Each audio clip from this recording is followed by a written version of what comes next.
তার বিরুদ্ধে দুর্নীতি এবং বিপুল পরিমাণ অবৈধ সম্পদ অর্জনের রিপোর্ট মানবজমিনে প্রকাশিত হবার পরেই তিনি দেশ ছেড়ে পালিয়ে যান। কিন্তু সরকারের কাছে স্বাভাবিকভাবেই বেনজিরের মতোই তার ব্যাপারে কোনো তথ্য নাই এবং সরকার এখন পর্যন্ত এই ব্যাপারে কোনো উদ্যোগ গ্রহণ করেনি। সরকারের পক্ষ থেকে বলা হচ্ছে দুর্নীতি দমন কমিশনকে স্বাধীনতা দেয়া হয়েছে, তারা এই ব্যাপারে তদন্ত করবে এবং তারপর তিনি যদি দোষী প্রমাণিত হন, যদি দুর্নীতি দমন কমিশন চায় তাহলে মামলা করতে পারে। এই স্বাধীনতাও দুর্নীতি দমন কমিশনকে দেয়া হয়েছে।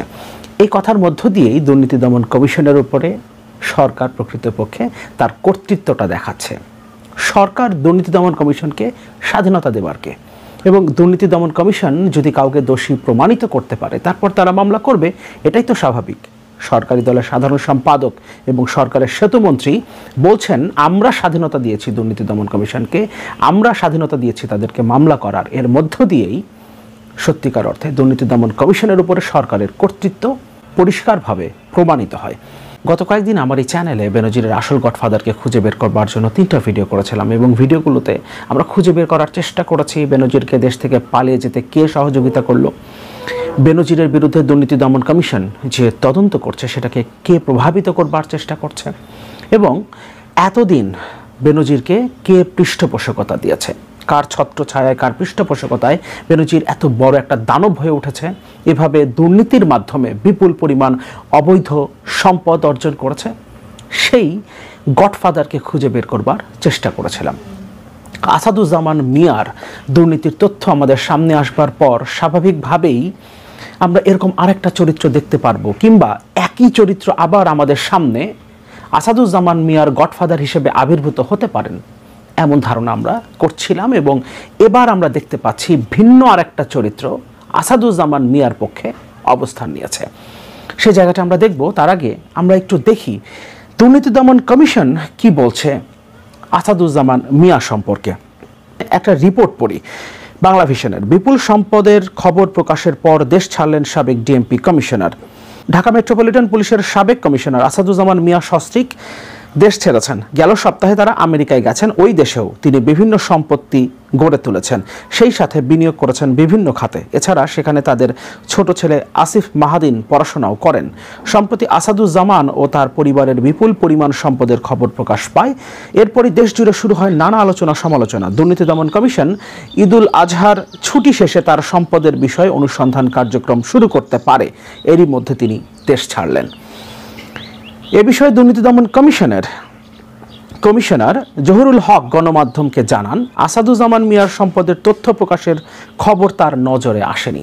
সারা বাংলাদেশ জানে, বাংলাদেশের প্রায় প্রত্যেকটা গণমাধ্যমে এই বিষয়ে খবর প্রকাশিত হয়েছে, প্রত্যেকটা গণমাধ্যমে। অথচ এই তথ্য দুর্নীতি দমন কমিশনের একজন কমিশনার জহুরুল হকের কাছে নেই। যদি সাবেক এই পুলিশ কর্মকর্তার জ্ঞাত আয় বহির্ভূত সম্পদের খোঁজ পাওয়া যায় তাহলে দুদক ব্যবস্থা নেবে, এবং দুদক আদৌ ব্যবস্থা নিতে পারবে কিনা সেই আলোচনায় আমরা একটু পরে যাচ্ছি। সরকারের অত্যন্ত প্রভাবশালী একজন মন্ত্রী এবং সরকারি দলের একজন প্রভাবশালী নেতা কি মন্তব্য করছেন আসাদুজ্জামান মিয়াকে নিয়ে, এবং তিনি যে বেনজিরের গডফাদারের মতো আরেকজন গডফাদার টু আসাদুজ্জামান মিয়া, সেটা আমরা তার মন্তব্যে পরিষ্কার বুঝতে পারবো। দুদকের আইনজীবী খুরশিদ আলম খান বলেন, ছুটির পর তারা অনুসন্ধানের সিদ্ধান্ত নেবেন। অনুসন্ধান করবেন সেটাও বলতে পারছেন না।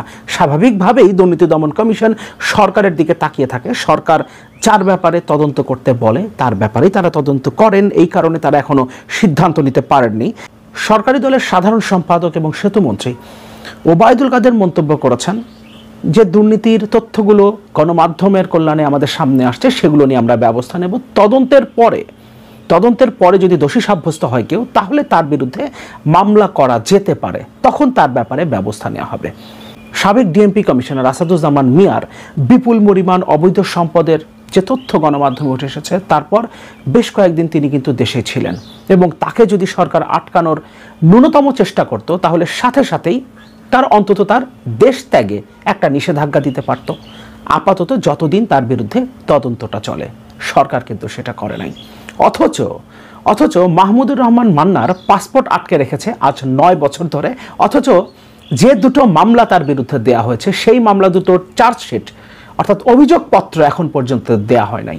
কিন্তু তারপরও তাকে গ্রেফতার করে 22 মাস কারাগারে রাখা হয়েছে এবং তার পাসপোর্ট 9 বছর ধরে আটকে রাখা হয়েছে যাতে তিনি বিদেশ যেতে না পারেন, চিকিৎসার জন্য যাতে তিনি বিদেশ যেতে না পারেন। তো ওই ক্ষেত্রে আপনার তদন্ত কোথায় গেছে? দোষী সাব্যস্ত হওয়ার বিষয়টা কোথায় গেছে? নাকি ওবায়দুল কাদেরের এটা একটা ইগো সমস্যা, কারণ পরপর 2 বার ডাকসুতে নির্বাচন করে মাহমুদুর রহমান মান্নার কাছে হেরে গেছেন। স্বরাষ্ট্রমন্ত্রী আসাদুজ্জামান খান কামাল যেভাবে বেনজিরকে ক্লিনচিট দেবার জন্য উঠে পড়ে লেগেছিলেন, একইভাবে আসাদুজ্জামান মিয়াকে ক্লিনচিট দেবার জন্য সরকারি দলের সাধারণ সম্পাদক এবং সেতুমন্ত্রী ওবায়দুল কাদেরও নেমে গেছেন। আমরা একটু তার মন্তব্য দেখব।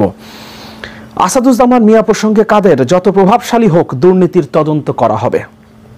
সরকার ও দলের পক্ষ থেকে সবসময় প্রধানমন্ত্রী ও দলীয় সভাপতি দুর্নীতির বিরুদ্ধে জিরো টলারেন্স ঘোষণা করেছেন। অ্যাকচুয়ালি এটা হওয়া উচিত। প্রধানমন্ত্রী ও দলীয় সভাপতি দুর্নীতির বিরুদ্ধে যারা কথা বলে তাদের ব্যাপারে যে জিরো টলারেন্স ঘোষণা করেছেন। মন্তব্য করে বাংলাদেশ আওয়ামী লীগের সাধারণ সম্পাদক ওবায়দুল কাদের বলেছেন, দুদককে স্বাধীনতা দেওয়া হয়েছে। আপনি দুদককে স্বাধীনতা দেওয়ার কে? এই কথার মধ্য দিয়েই ওবায়দুল কাদের প্রমাণ করে দিলেন দুর্নীতি দমন কমিশন কোনো স্বাধীন প্রতিষ্ঠান না, এটা সরকারেরই একটা এক্সটেনশন। সরকার চাইলে তাদেরকে স্বাধীনতা দিতে পারে এবং এই ক্ষেত্রে তিনি দাবি করছেন দুদককে এখন তারা স্বাধীনতা দিয়েছেন। যে যত প্রভাবশালী হোক তার বিরুদ্ধে দুর্নীতির তদন্ত করা যাবে, পারমিশন দিচ্ছেন ওবায়দুল কাদের, দুদককে পারমিশন দিচ্ছেন। তদন্ত শেষে মামলা করা যাবে, মামলা করার পারমিশন দিচ্ছেন, তদন্ত করার পারমিশন দিচ্ছেন, মানে বিচারের আওতায় আসবে।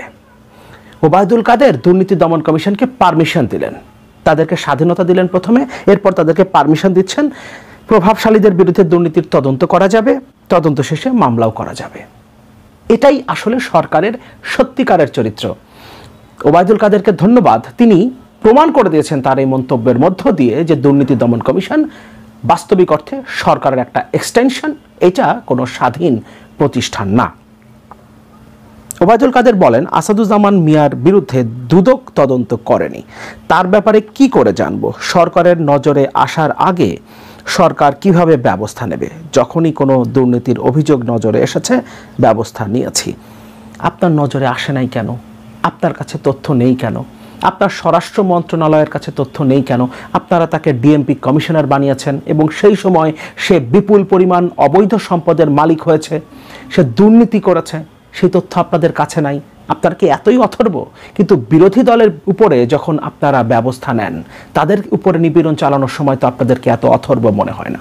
তাদেরকে গ্রেফতারের সময় তো আপনার গোয়েন্দা বাহিনীকে এত, আপনার পুলিশ বাহিনীকে এত, আপনার র্যাবকে এত অথর্ব মনে হয় না। এই ক্ষেত্রে আপনি অথর্ব হয়ে যান কেন? আসলে আপনি অথর্ব না, আপনি আসলে এই মানুষগুলোকেই পালেন এবং এই মানুষগুলোকেই বেনজির, আসাদুজ্জামান মিয়া, তাদেরকেই আপনারা ওই জায়গাতে বসান এবং ওই জায়গায় বসানোর পর তাদেরকে যেহেতু অবৈধ কাজে ব্যবহার করেন, অবৈধভাবে ক্ষমতায় টিকে থাকতে তাদেরকে যেহেতু ব্যবহার করেন, বিনিময়ে তাদেরকে আপনি বিপুল পরিমাণ অবৈধ সম্পদ অর্জনের জন্য, দুর্নীতির জন্য আপনি তাকে লাইসেন্স দিয়ে দেন, ব্ল্যাঙ্ক চেক দিয়ে দেন এবং সেটার কারণেই তারা এভাবে দানবে পরিণত হয়।